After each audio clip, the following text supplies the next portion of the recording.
자, 수능 완성 1강 28번에서 31번 고전 산문이고요.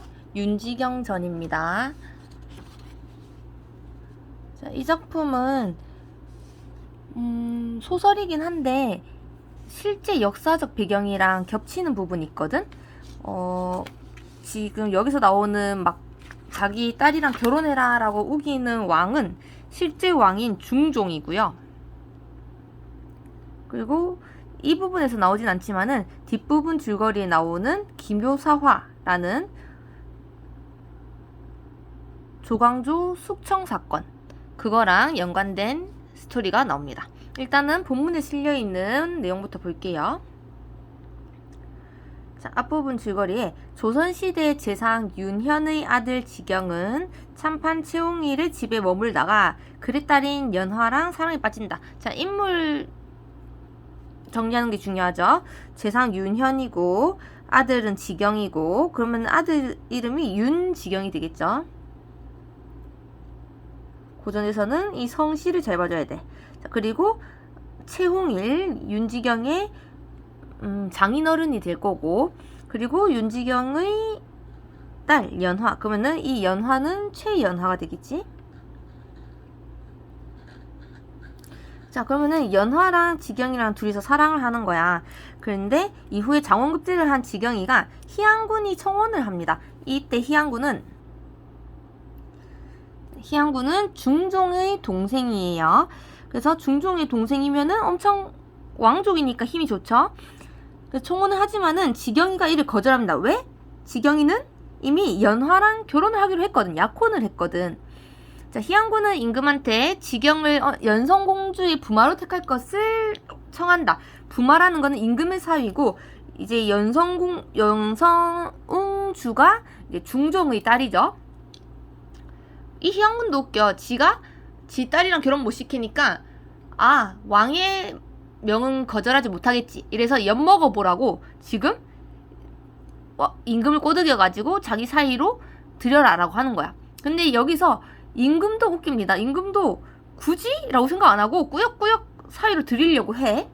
자, 희양군이 계하에 있다가, 계단 아래 있다가, 자, 여기서 질문이 31번이었는데 계하, 계단 아래 이 장소에서 어떤 일이 일어나는지 잘 봐야 돼요. 이따가 임금께 아뢰었습니다. 비록 성례는 했으나 합궁 전이오니 이제 옹주의 배우자로 선택하오나 완명을 순순히 줬는 것이 신하의 직분이오니 제가 거역하지는 못하리다 라고 했어요. 이게 무슨 말이냐면은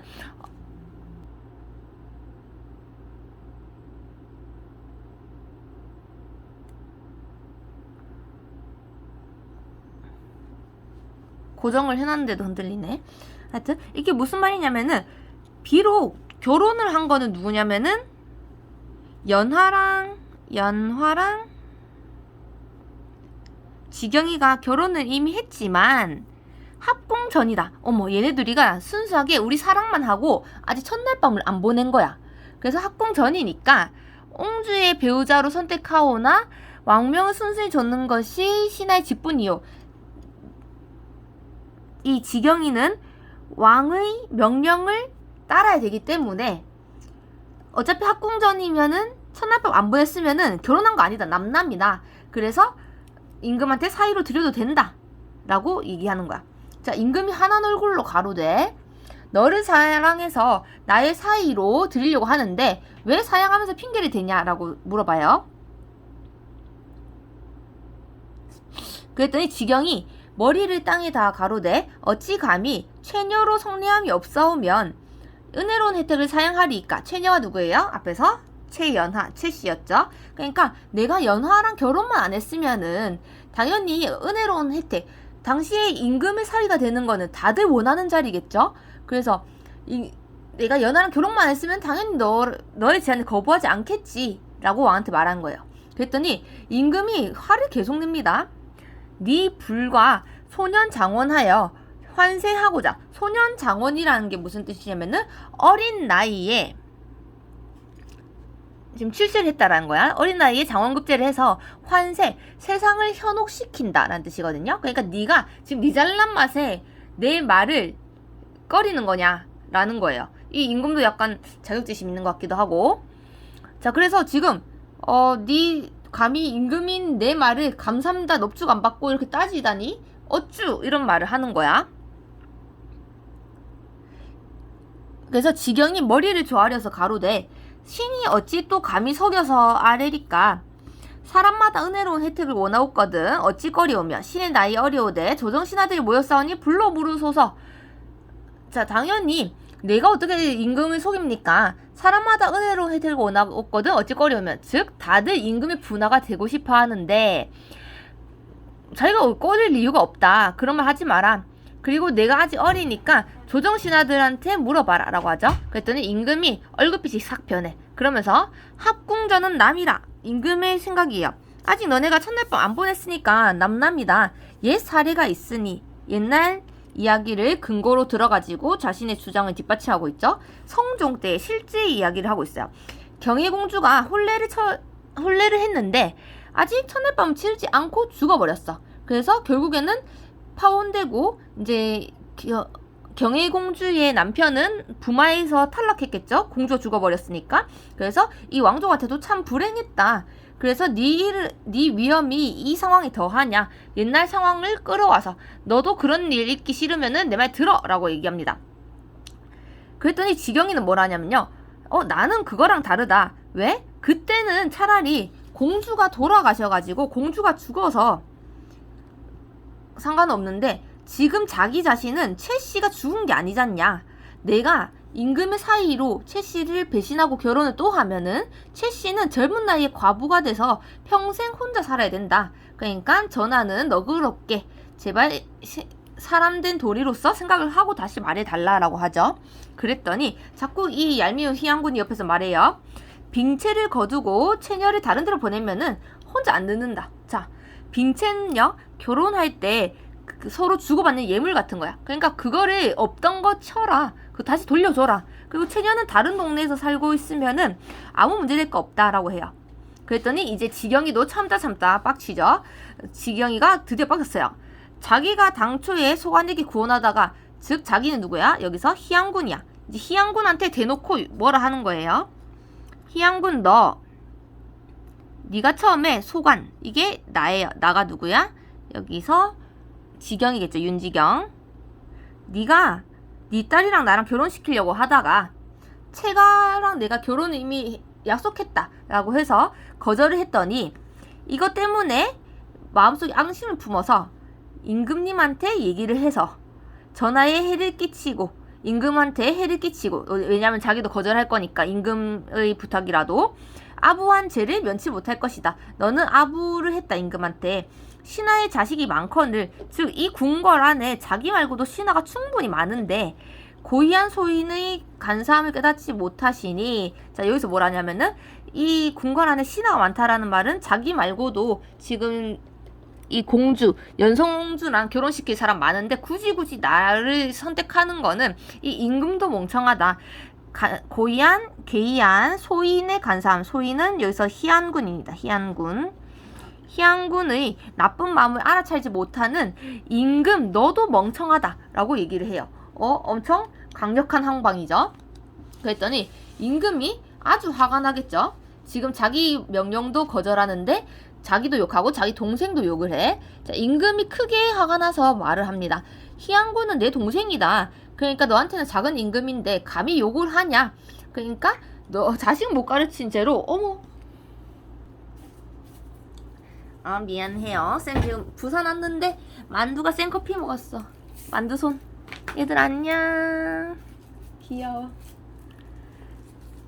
자, 그래서 뭐라고 하냐면은 자식을 못 가르친 죄로, 얘도 웃깁니다. 아빠를 벌 준대.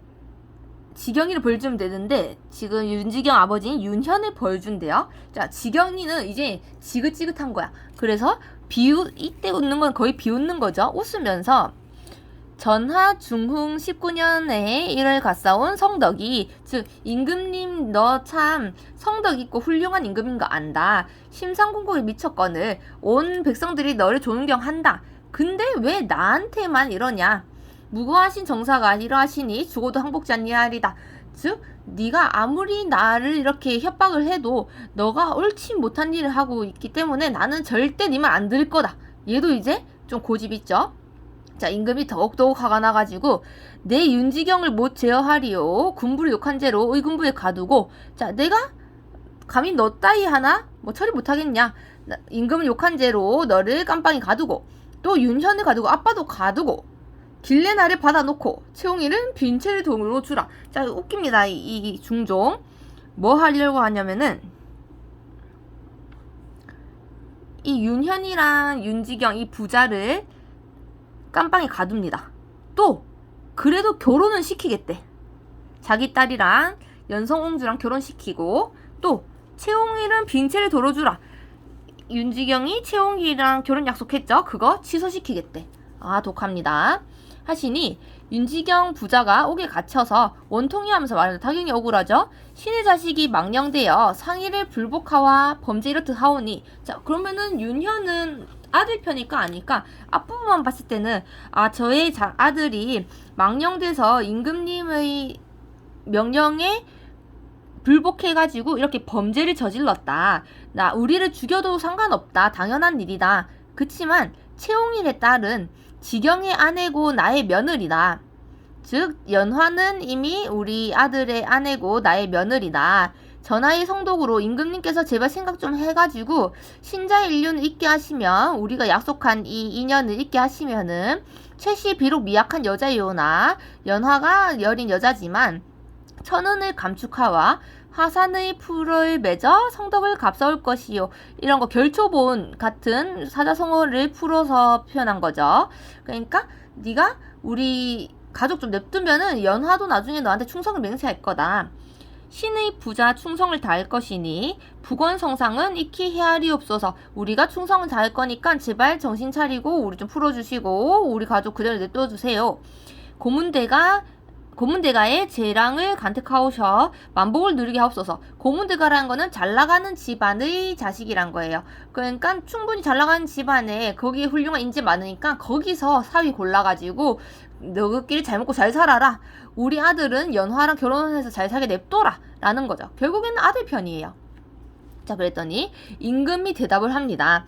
내 아는 바이언을 내가 이미 네가 말하는 거 다 안다. 너가 아들한테 들어서 니네 아빠랑 아들이 한결같이 절대 나한테 복종 안 하네. 즉 임금과 신하의 약간 자존심 대결이 이어지네요.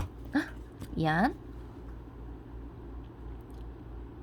인간대사에 연고가 있어 태원하는 일이 왕왕 있나니, 즉 니네 말은 알겠지만은 사람 일은 어찌 될지 몰라서 결혼을 해서 퇴혼 물리는 일이 가끔 있다. 그러니까 너네가 굳이 그렇게 최씨랑 의리를 지킬 필요가 없다. 최녀를 재랑을 택하여 맡기게 하고 지경의 방잠을 가르치라. 차라리 훌륭한 남자를 구해가지고 연화랑 다시 결혼시키고 너는 내 사위가 돼서 내가 아주 그냥 혼쭐을 내주겠다 라고 해요. 그랬더니 윤공이 할 일 없어 하더라. 이 윤지경의 아버지는 조금 더 높은 신하죠. 어쩔 수 없다. 임금의 명이니까 라고 생각해요. 자, 양사 함께 글을 올려 가로되. 자, 여기서 이제 양사 나라 일을 돌보는 기관들이 좀 도와줍니다. 뭐라고 하냐면은, 신등이 듣사오니 우리가 알아봤더니 윤지경이 채용일의 사이로 부르나이다. 이미 마을 사람들이고 뭐고 전부 다 윤지경을 채용일 집 사위라고 부르더라. 혼인이란 것은 왕법의 위험이오나 양가에 상의할 것이언을 윤현의 부자를 가두시며 퇴치하라 하신 하교 옳지 아니하이다. 그러니까 지금 혼인이란 거는 나라에서도 인정한 거고 지금 가족 사이에서도 다 이루어진 일인데, 네가 지금 이 사이에 끼어들어가지고 결혼 망치고 이 둘이 깜빡 놓고 이런 거는 잘못된 일이다라고 생각을 해요. 그래서 그 얘기 전했더니 임금은 승질나죠. 그래서 또 양사를 잘라버렸어. 그랬더니 그 뒤에는 홍문관 기관에서 나와가지고, 혼인은 아주 좋은 일인데 신랑과 사장을 가두심이 크게 옳지 아니나이다. 그쵸? 지금 결혼을 시킬 거라고 하면은 이 좋은 날에 이 좋은 일을 겪을 신랑이랑 그 아버지랑 왜 가두냐, 이거는 옳지 않다, 약간 역설적이다라고 하죠. 이에 임금이 자기가 생각해도 좀 이상하거든. 그래서 임금이 풀어줘라 라고 하고 화교하사 길이를 정하라 하시니 끝까지 이 임금은 지경이랑 자기 딸이랑 결혼시키려고 하네요. 수십일이 격하였는지라 지경이 몹시 분하며 원망하나 할 일 없어 하더라. 지경이는 너무너무 분하죠. 그치만 어쩔 수 없다.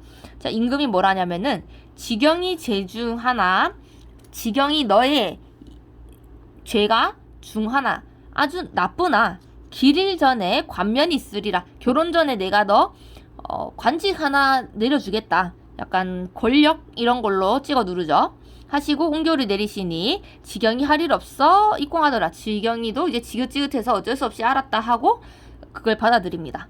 하루는 최씨 집에 이르니 최공 부부가 서로 보는데 부인은 눈물이 비와 같이 흐르고 공도 역시 슬퍼 탄식하여 가로되. 자, 여기서 공은요, 이 연화 아빠예요. 연화 아버지. 그리고 이 부인은 당연히 연화 어머니겠죠. 지경이가 연화네 집에 들린 거야. 자, 성명이 퇴치하라 하시니 이 연화 어머니 아버지도 연화도 들은 거죠. 자, 임금님께서 우리 결혼 물리라고 하시니 여하는 규방의 늙기를 정하고 우리 딸내미는 새로 시집갈 생각 없고 평생 늙어 죽겠다 하고 또한 내 어른 재상으로 군명을 어기리요. 이 연화 아버지도 임금의 신하이기 때문에 재상으로서 임금의 명령에 불복할 수는 없다. 그러니까 딸을 생각하면 마음이 아픈데 임금 명령이 꺼줄 수 없다 하고 참 걱정이 많으시겠어요. 자, 생이 애연하여 가로되. 생이 슬프죠. 이때 생은 지경이입니다. 윤지경이. 지경이가 슬퍼하면서 말을 합니다. 그러면은 서로 얼굴이나 보사이다. 지금 결혼도 취소하게 생겼으니까 얼굴이라도 한번 보게 해주세요 라고 하죠. 그랬더니 공이 가로되 불가하나 네 아내이니 잠깐 보고 가라. 원래는 안 되는데 네 와이프니까 잠깐이라도 보고 가라 하면서 소조를 부르니 이제 연화가 나왔어요. 연화가 아빠 명을 받들어서 전당에 이르러 비 나왔습니다. 집 앞에 이르러가지고 부인 곁에 앉아 부끄러움을 띄어 사색이 태연하여 아는 듯 모르는 듯 하고 아리따운 태도가 달 같아 반감정이 일어나고 어진 태도와 약한 기질을 대하며 마음이 깨어지는 듯하니. 자, 지금 연화의 태도에 대해서 딱 봐도 긍정적인 표현을 쓰고 있죠. 연화는 이 상황을 다 알아. 자기가 이제 결혼 못할 것도 알아. 근데 오히려 윤지경이가 그것 때문에 마음 아파할까봐 티를 안 내고 있어요. 그랬더니 그 모습을 본 연화네 엄마 아빠가 더욱 불쌍해서 마음이 아파.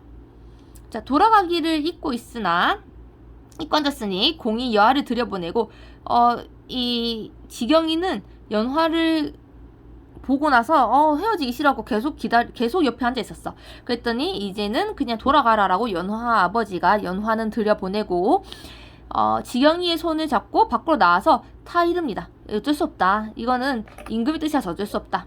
생이 부득이 돌아와 병이 되어 시급을 패하더니 지금 지경이는 돌아와가지고 마음이 아파서 밥도 안 먹어요. 길이를 닫아라 행례할세 옹주의 고운 얼굴이 전혀 없고 그렇게 시급을 전폐하고 있다가 결혼한 날에 다가왔어요. 공주랑 결혼한 날에. 근데 막상 공주를 만나보니까 이 옹주 고운 얼굴이 전혀 없고 포독하고 인자함도 없고 이게 딱 얼굴에 드러나요. 딱 봐도 부정적이죠. 이 둘의 모습을 대조하는 거야. 그래서 생이 더욱 불쾌해서 띠를 끄르지 아니하고 밤을 새우고 다음날 아침에 있거라여 무난하니 결혼식은 이뤘지만은 둘이 첫날 밤에서 거부를 해요. 지경이가. 그리고 그걸 모르는 임금은 다음날 어쨌든 자기 딸이랑 결혼했다. 드디어 내 뜻대로 됐다 싶어서 이 지경이를 반갑게 맞이해주죠. 자, 네 죄 크게 통한하더니 이제 자식이 되니 가장 어여쁘다. 너 아주 그냥 죽을 죄를 지었었는데 이제 내가 봐준다. 가족 됐으니까 라고 합니다. 즉시 부마의 광교를 주시니 그러고 이제 아주 큰 직급에 내려주죠. 웃고 끌어 받자와 계하에서 사은하고 귀인을 보니 자 근데 웃긴 게 얘도 그렇게 싫다더니 또 관직 주니까 좋아요, 웃어요. 그냥 웃는 척 한 거겠죠? 그러고 귀인을 보니 이때 귀인은요, 옹주의 엄마예요. 근데 얘도 극히 교만하고 포독하고 아주 모골이 송연하더라. 모골이 송연한다라는 거는 아주 소름 끼치더라라는 뜻이에요. 아주 독하게 생겨서 소름 끼치네, 이런 뜻이거든요. 그러니까 옹주의 엄마도 부정적으로 표현을 하고 있네요. 그리고 말투가 뭐뭐 하더라 라는 게 나오죠. 이런 부분은 서술자의 개입이라고 볼 수 있겠습니다. 더욱 모골이 송연하더라. 그 뒤에도 더욱 기꺼워하더라. 주로 뭐뭐 하더라. 이런 표현들이 서술자의 개입이죠.